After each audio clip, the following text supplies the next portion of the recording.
یہ دونوں اس امت کے اخیار ہیں اور اللہ نے انہیں ہلاکت سے بچا لیا. اسی کے اندر موجود ہے.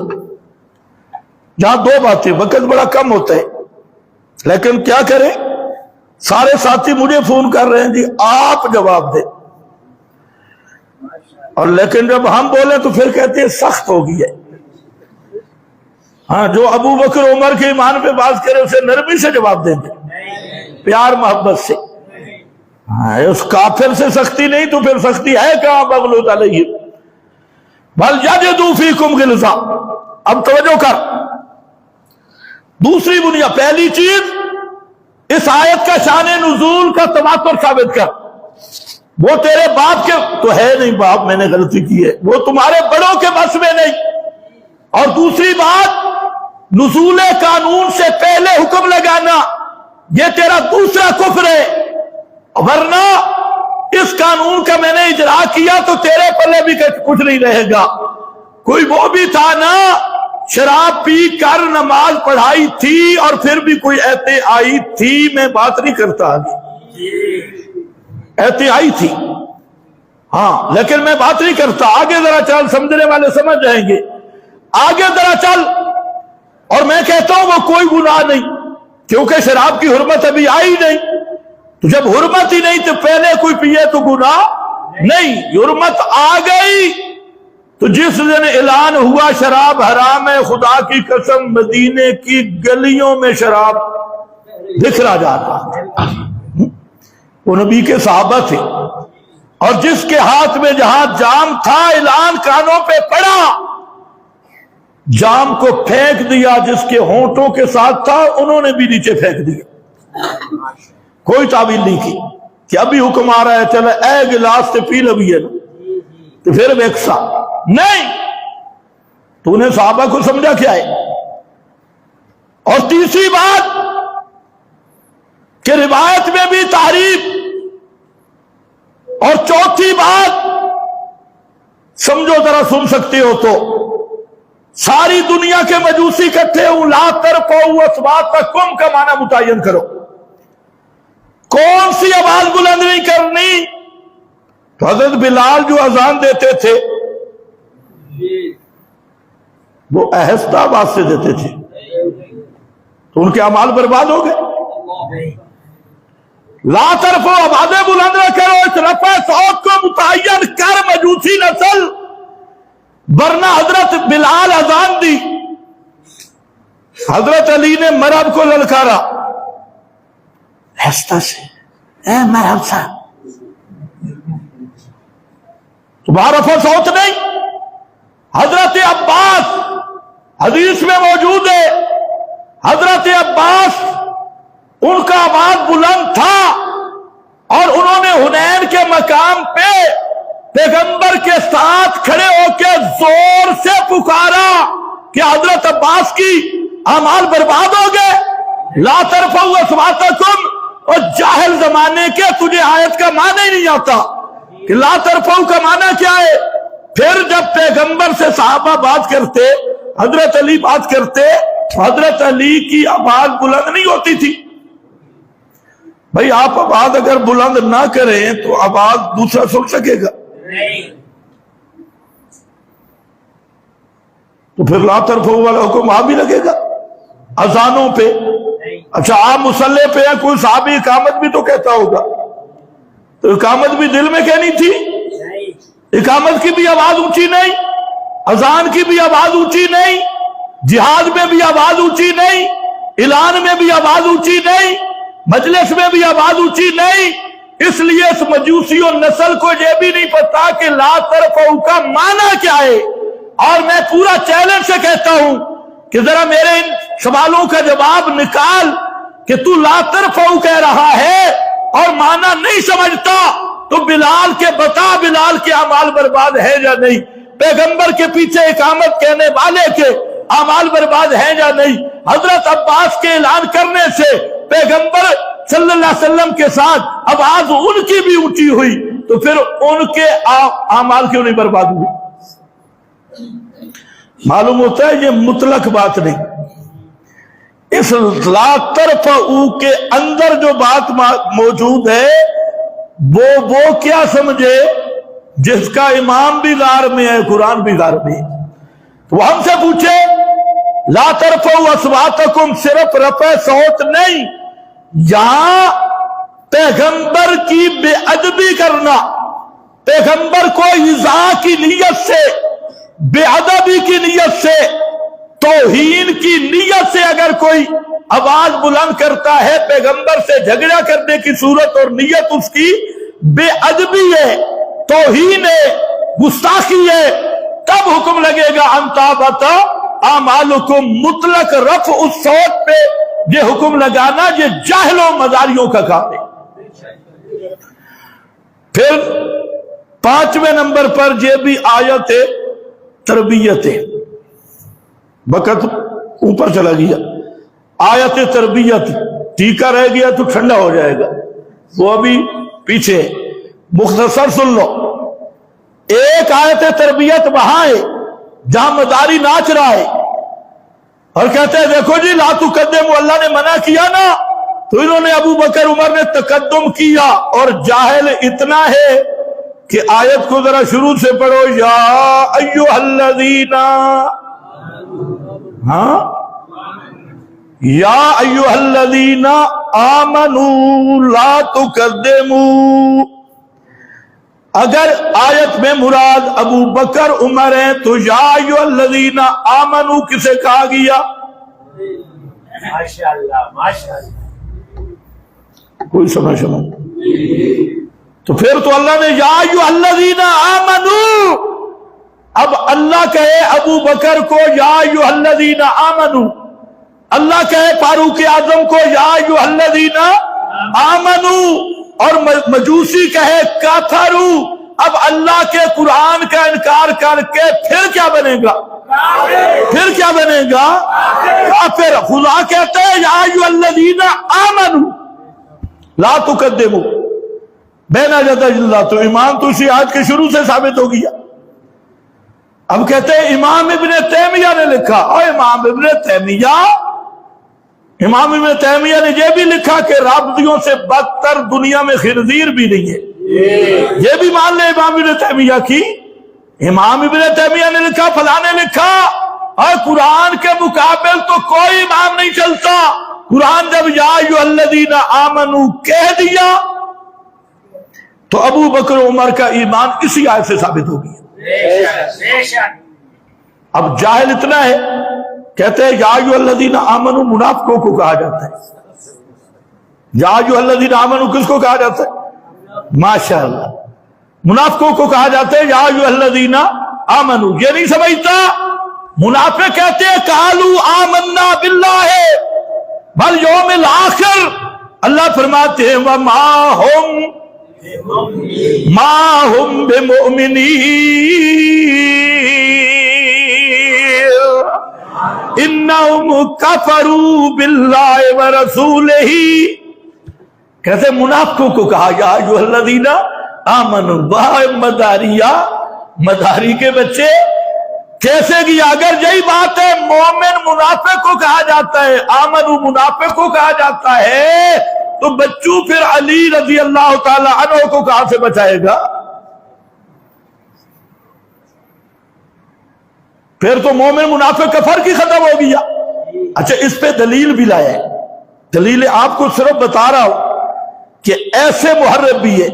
کہتے قرآن میں ہے نا یا ایھا الذین آمنوا ادخلوا فی السلم کافہ، اے ایمان والو پورے کے پورے اسلام میں داخل ہو جاؤ. پتہ لگا یہ ایمان والے منافق تھے. تب کہا ادخلوا فی السلم کافہ. اس کو سلم کا پتہ بھی نہیں ہے کہ سلم ہے کیا. اور یا ایھا الذین آمنوا، اللہ فرماتے ایمان والو پورے کے پورے اسلام کے احکام کی تعمیل کرو. منافق ہو گئے. کہتے ادخلوا فی السلم کافہ آ گیا نا، تو پھر تو ماشاءاللہ بہت اچھا. اللہ نے حضرت ابراہیم کو کہا اسلم، کیا کہا؟ اسلم اسلم. مداری کیا کہے گا؟ حضرت ابراہیم بھی پہلے مسلمان نہیں تھے، کیونکہ ادخلوا فی السلم کافہ کا معنی کیا کر رہا ہے؟ پورے اسلام میں داخل ہو. پتہ لگا منافق تھے. میں نے کہا مداری صاحب قرآن ذرا پڑھ. اسلم اذ قال له ربہ اسلم. اللہ نے حضرت ابراہیم کو کہا اسلم. قال اسلم، تو کیا معنی ہے کہ حضرت ابراہیم پہلے مسلمان نہیں تھے؟ اسلم.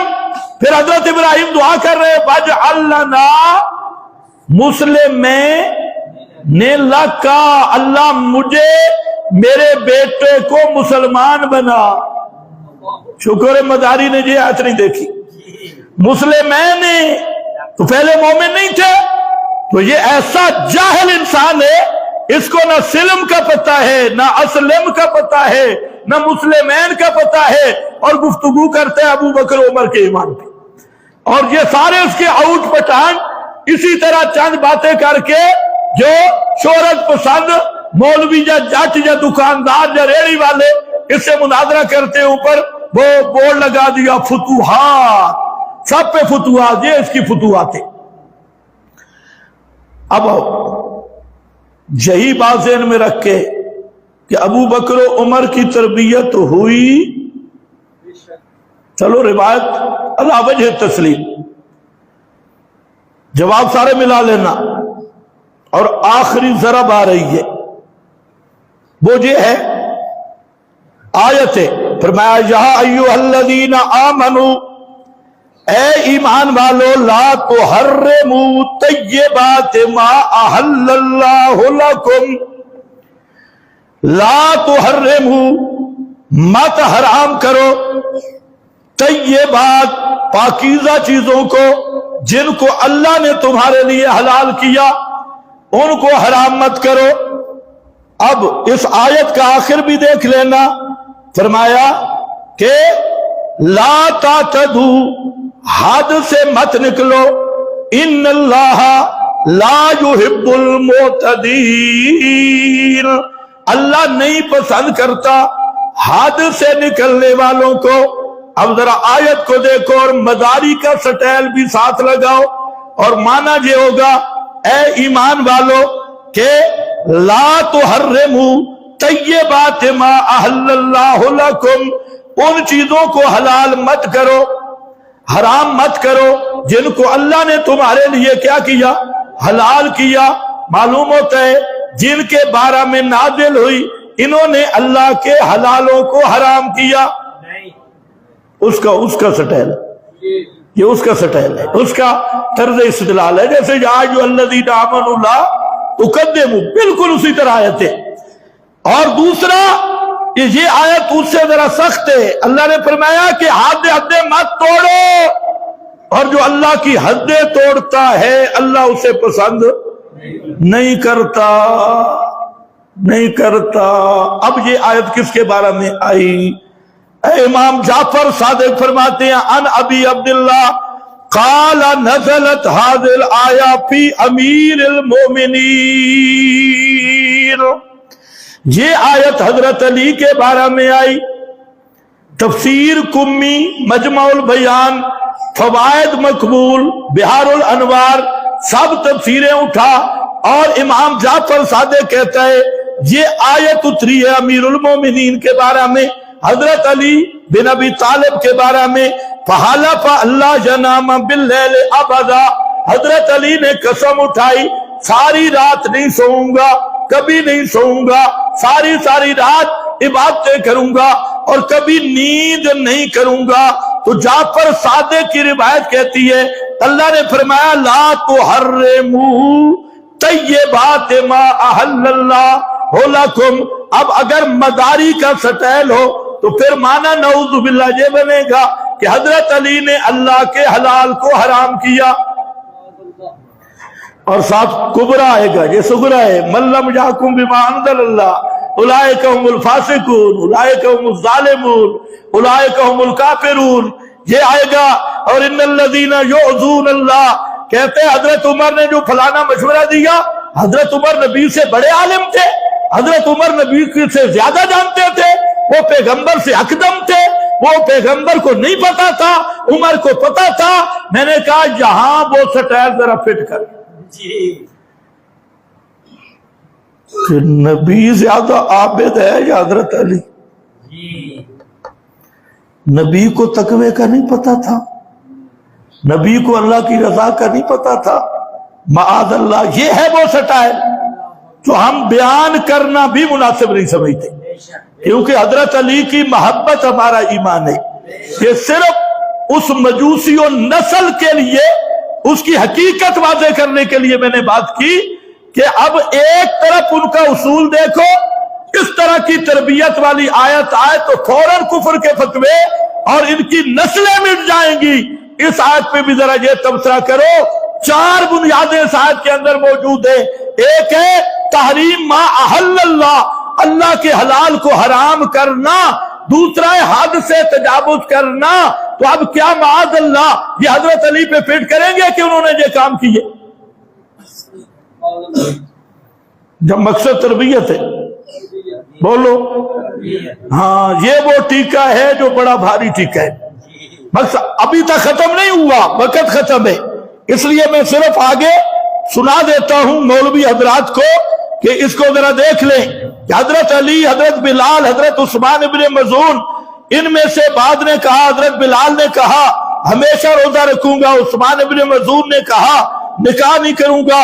آگے لمبی حدیث ہے، پیغمبر کریم آئے، جب سنا نا حضرت علی کی بات کو اور حضرت بلال، حضرت عثمان ابن مظعون کی بات کو، فخرج فنادى الصلاۃ جامعہ، پیغمبر کریم گھر سے نکلے اور نماز کا اعلان کیا، لوگ جمع ہو گئے، فصعد المنبر، آپ ممبر پہ بیٹھے، فحمد اللہ واثنى علیہ، آپ نے خطبہ دیا اور خطبے کے لفظ سنو، آپ نے فرمایا ما بال اقوام یحرمون علی انفسہم الطیبات الا انی انام باللیل وانکح وافطر بالنہار، فرمایا فمن رغب عن سنتی فلیس منی۔ یہ خطبہ دیا، اب مداری مزاج ہو، پھر سوال ہوگا۔ پچھلے جمعے بھی میں نے خطبہ ذکر کیا تھا کہ یہ خطبہ یہاں پر اگر ہوتے ابو بکر عمر تو مزاری کا سٹائل کیا ہوتا؟ نبی جن کے خلاف خطبہ دے، ممبر پہ آئے، وہ کیسے مسلمان ہو سکتی ہے؟ جن کے خلاف پیغمبر خطاب کرانا پڑے، ممبر، یہ اس کا سٹائل ہے، وہ کیسے مسلمان ہو سکتی ہے؟ ہم کہتے ہیں اب ابو بکر عمر کا نام حذف کر کے حضرت علی کا نام لیا، پیغمبر ممبر پہ، اور انداز کیا ہے؟ ما بال اقوام، کیا حال ہو گیا لوگوں کا کہ اللہ جو چیز حلال کرتا ہے وہ حرام کر رہے ہیں، اور مجھ سے زیادہ متقی بننا چاہتی ہیں۔ میں رات کو سوتا بھی ہوں اور جاگتا بھی ہوں، دن کو روزہ بھی رکھتا ہوں، افطار بھی کرتا ہوں، اور میں نے نکاح بھی کیے۔ کون ہے یہ رہبانیت اختیار کرنے والے؟ اور دوسرے مقام پہ پورا مضمون ہے۔ آگے آپ نے فرمایا فمن راغب، جس نے میری سنت کو چھوڑ دیا وہ مجھ سے نہیں۔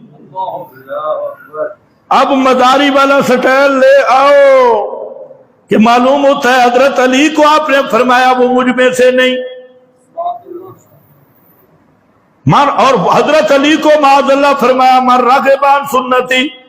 تو حضرت علی کا تارک سنت ہونا اور پیغمبر سے بے تعلق ہونا، یہ مداری اصول پہ ثابت ہوگا، اور وہی ڈانس شروع ہو جائے گی، اور پھر کہ علی منی انا من علی، بچے سارا منسوخ ہو جائے گا کہ من راغب عن سنتی فلیس منی۔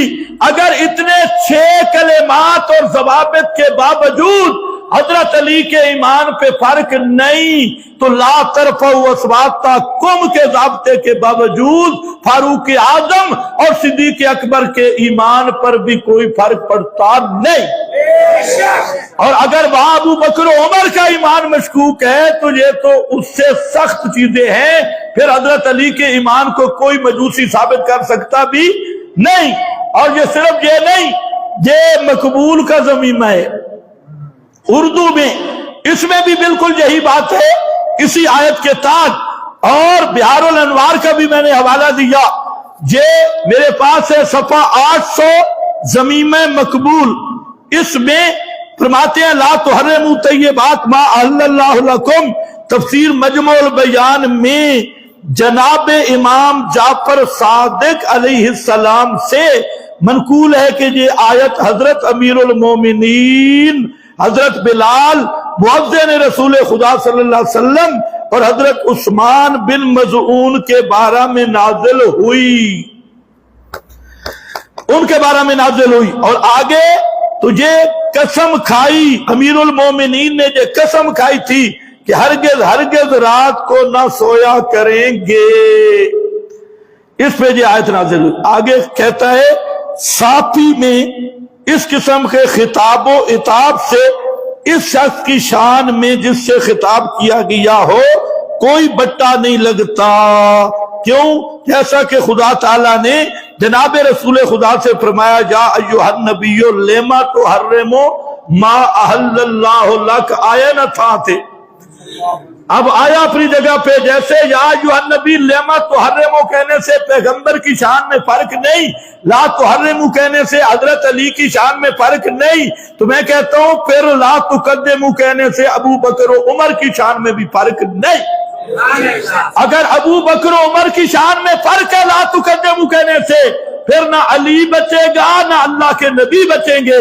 اور ایسا اصول وضع کرنا کہ پیغمبر پہ بھی فتویٰ لگے، حضرت علی پہ بھی فتویٰ لگے، ابو بکر و عمر کے بغض میں، ایسا استدلال کرنے والا بھی کافر ہے، اور اس کو جو کافر نہ کہے وہ بھی کافر ہے۔ یہ پیغمبر، اور میں شیعوں سے بھی کہتا ہوں کہ اب تک تم چھپے رہے، 1200 سال تک تم چھپ گئے۔ ہم کہتے تھے یہ کہ شیعہ مذہب ہے، یہ قرآن اصلی نہیں، تم سر پہ قرآن اٹھا کے لاتے تھے، کہتے ہم تو مانتے یہ قرآن اصلی ہے۔ اب تمہارے مجوسی نے تمہارا تکیے کا بھانڈا پھوڑ دیا، اس نے کہہ دیا یہ قرآن اصلی نہیں ہے، یہ قرآن رد و بدل والا ہے۔ کل تک ہم کہتے تھے کہ یہ خلیص ترین مذہب ابو بکر عمر عثمان کی تکفیر کرتا ہے، تم سر پہ قرآن اٹھاتے اور کہتے نہیں نہیں ہم نہیں کرتے تکفیر، ہم تو مقدسات کا احترام کرتے ہیں، چاہے مقدسات اہل سنت کے ہوں کسی کا۔ اب اس مجوسی نے تمہارے اس 1200 سال کے تکیے کا بھانڈا پھوڑ دیا۔ اب دو ہی صورتیں ہیں، اسی طرح حضرت عائشہ کی بات آتی، تمہارے سارے مجتہد تکیہ کرتے اور کہتے نہیں جی عائشہ تو ہماری ماں ہے ام المومنین، اور اس مجوسی نسل نے ام المومنین کی بھی توہین کی، بکواس بازی کی، اور ایسی غلیظ ترین۔ تو اب دو صورتیں ہیں، آل تشیع کو کہتا ہوں یا تو کھل کے اس مداری کا ساتھ دو، اتار دو تکیہ اور پھر ہم آپ کو دیکھیں، اور نہیں باقی اپنی منافقت اور تکیہ کے پر باقی رہنا ہے تو کم از کم اس دجال سے برات کا اعلان کرو اور کہو کہ ہمارا اس سے کوئی تعلق نہیں ہے، اس کے نظریات سے بھی کوئی تعلق نہیں ہے، اور اس سازش کو بند کیا جائے۔ حکومت سے بھی کہتا ہوں کہ یہ جو انٹرنیٹ پہ بکواس بازی ہے اس چینل کو بند کیا جائے، اور یہ چینل مستقبل میں ایک بہت بڑے فتنے کا سبب بنے گا، پھر تم رو گے۔ حکومت کے ذمہ داروں کو بھی کہتا ہوں اس غلیظ ترین چینل پہ پابندی لگنی چاہیے، جہاں رات دن ابو بکر عمر کی تکفیر ہو، رات دن قرآن کی عظمت کے خلاف بکواس بازی ہو، رات دن حضرت عائشہ صدیقہ پہ تبرہ ہو، اصحاب رسول پہ تبرہ ہو۔ کم از کم پاکستان میں اس چیلنج کو، بلکہ پوری دنیا میں اس چیلنج کو بند ہونا چاہیے، اور اس چیلنج کے مداری کو اس کو پوری سزا دینی چاہیے اور قانون کے کچہرے میں لانا چاہیے جو قانون بنایا ہے۔ اور اپنے علماء سے بھی کہتا ہوں کہ اس شیطان سے فونوں پہ گفتگو نہیں، اور اس کے حواریوں سے بھی کہتا ہوں اور اپنوں سے بھی، اگر اس مداری کے کسی چیلے میں جرأت ہو اس کو پاکستان لائے اور ہمارے سامنے بٹھائے، انشاءاللہ 15-20 منٹ میں فیصلہ نہ ہو جائے تو پھر جو مرضی کہنا۔ نعرہ تکبیر، اللہ اکبر۔ یہ ٹی وی کی چینل کی اور یوٹیوب پہ، یہ اپنے علماء سے بھی کہتا ہوں خدا کے لیے، موضوع اگر کرنا بھی ہے تمہیں شوق ہے، پھر ابو بکر عمر کے ایمان کا موضوع نہیں، پھر موضوع رکھو کہ اللہ یاری مرتد ہے، زندیق ہے، یہ اپنا ایمان ثابت کرے۔ یہ خود مرتد اور مجوسی و نسل ہے، جو اپنا باپ نہیں ثابت کر سکا وہ ایمان کیا ثابت کرے گا؟ اس کے پہلے تو باپ کا شناختی کارڈ چیک کرو، اور اگر کسی کو شہرت کی شوق ہے تو اس سے گفتگو اس موضوع پہ کرو، اور دعویٰ رکھو کہ یہ مرتد ہے، زندیق ہے، مجوسی ہے، یہودیوں کا ایجنٹ ہے، اور اس پر آ کے مناظرہ کرے۔ یہ کون ہوتا ہے؟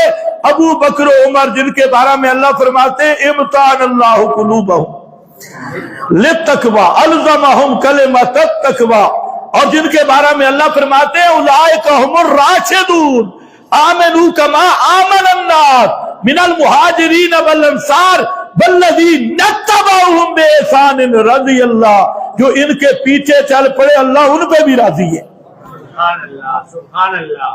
اگلا جمعہ جہاں سے شروع ہوگا، بآخر دعوانا